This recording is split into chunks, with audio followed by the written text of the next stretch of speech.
Kasauro meli agia nu melina make kera tepangkeun abdi atayati SMA hiji ngampra. Assalamualaikum warahmatullahi wabarakatuh. Sampurasun. Bismillahirrahmanirrahim.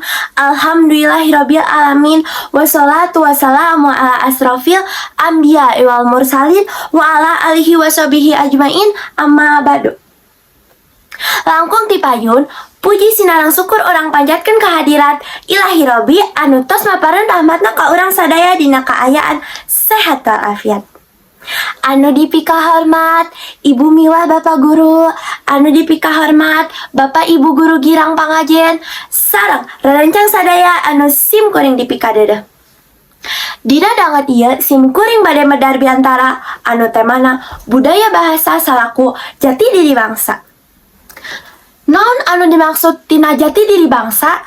Jati diri bangsa nyaeta identitas hiji bangsa anu ngajadikeun semangat pikeun kahirupan dina eta bangsa.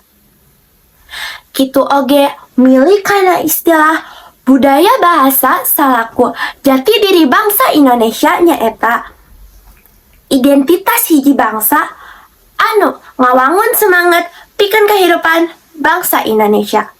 Bangsa Indonesia teh mangrupa bangsa anu gede, bangsa anu ngawangun rupa-rupa suku sareng budaya. Tina rupa-rupa eta teh ngajadikeun jati diri urang anu tiasa ngabedakeun sareng bangsa lain.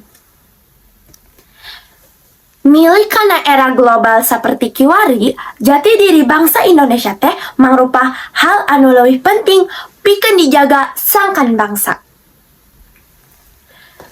Urang salaku jalmi kudu tiasa nembongkeun kaayaanana di antara bangsa lain.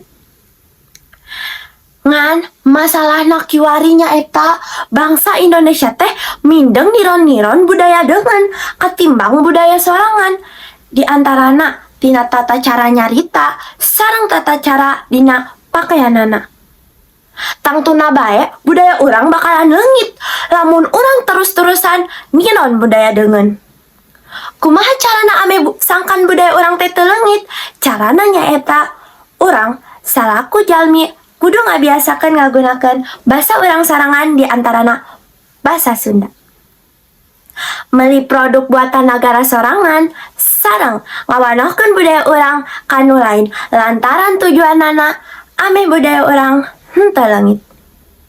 Sakitu biantara ti sim kuring saninten buah saninten di parapatan hapunten abdi hapunten pilih aya kalepatan. Wassalamualaikum warahmatullahi wabarakatuh.